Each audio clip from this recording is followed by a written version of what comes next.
For nearly 2 months, the Walt Disney Co. evaded the UAL misconduct scandals that have afflicted some of its rivals. While Amazon Roy Price, Warner Brothers, Brett Ratner and Netflix Kevin Spacey were forced to face the public spotlight over their respective controversies, Disney managed to stay above the fray. Until last week, that is, when John Lasseter, the creative force behind Pixar and Walt Disney Animation Studios, announced he would take a 6-month leave after stories surfaced with allegations of inappropriate behavior toward women. Disney declined to answer inquiries by Variety as to whether the company was paying for Lasseter's leave of absence and whether the entertainment giant intended to launch a formal investigation into the accusations. Lasseter admitted in an email to his staff November 21 to vague missteps, while journalists supplied the details touching kissing, inappropriate comments and drunken carousing at wrap parties. Lasseter said he needed some time to reflect and take better care of myself, and added that he hoped to return with fresh inspiration in the new year. Disney clearly seconds the sentiment. Since the studio bought Pixar in 2006, Lasseter has been essential to Disney's core animation business, overseeing 21 films that have collectively grossed about $13 billion. In its statement on the matter, Disney said it supports Lasseter's sabbatical, but the company could face difficult questions nonetheless about its handling of Lasseter's conduct. Sources told Variety that the executive's behavior around young women has been known within the company since the 1990s. Whatever steps were taken to address it, which sources suggested included Disney having confronted Lasseter about the allegations, did not stop the complaints, which have continued until quite recently.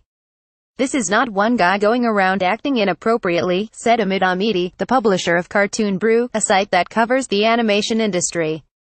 "This is one guy enabled by a massive corporate structure to act inappropriately."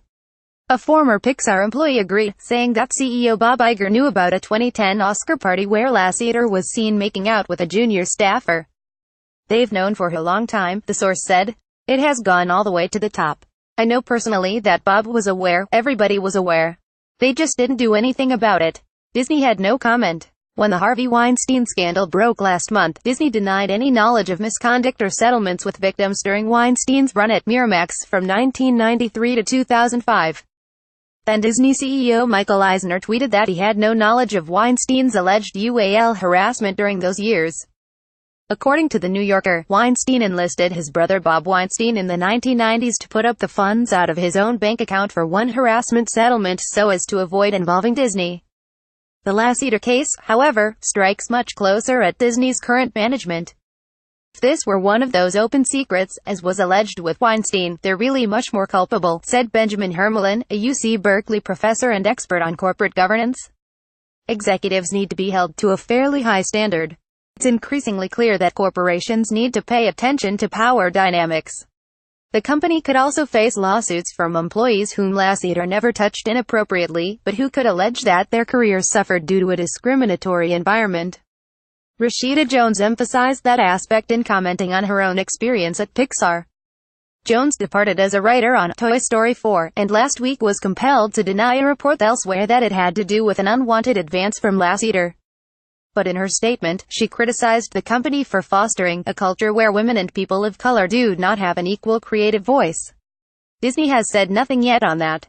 In the absence of an internal investigation of Lasseter, much depends on whether Pixar employees come forward with on-the-record allegations. Either way, the company will have to weigh the risks of hanging on to Lasseter against the benefits of allowing him to continue to shepherd films onto the screen. "This is not one guy going around acting inappropriately. This is one guy enabled by a massive corporate structure to act inappropriately," Amit Amidi, Cartoon Brew publisher. "The consequences need to fit the transgressions," said Jennifer Drobach, a law professor at Indiana University. "Otherwise," she said, "you're sending a message that you don't value your employees when you say someone is so talented that we don't fire him or her."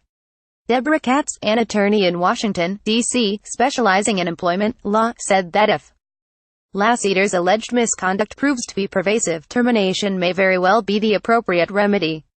But Disney's initial move of endorsing Lasseter's 6-month leave may signal to employees that the company is not interested in airing of allegations. "I hope Disney is a leader on this and sets the example for other companies, but I'm worried about a 6-month sabbatical," Drobach said, calling it essentially a timeout. Some, however, worry that Lasseter's boundless enthusiasm, which sets the tone at Pixar, will now be inhibited. Bill Capodogli, co-author of Innovate the Pixar Way, has written that Pixar's culture of fun is essential to its success, and urged other companies to adopt it. "I don't think John ever grew out of his childlike enthusiasm. That's probably what got him into trouble," Capodogli said. "John didn't have any boundaries. With the hugging and kissing and things like that, you have to know your audience and be aware of when people are uncomfortable with that kind of behavior." Capodogli said he wishes the best for Lasseter. "I hope this isn't the end of his career," he said. "I'm sure he looks at it and says I should have been more appropriate." Amity wrote 2 books on Pixar, The Art of Pixar Short Films, and The Art of Pixar 25th Anniversary, both of which have forewords written by Lasseter. He argues the most responsible course is for Disney to do an investigation. "From a corporate standpoint, you understand why they want to keep him," he said. "From an ethical and moral standpoint, I think it's very sketchy. To try to sweep everything under the rug because the guy does a lot of good for your company isn't right. I'm not sure at this point Disney wants to do the right thing," he added. "They may be forced to do the right thing." Brent Lang contributed to this report.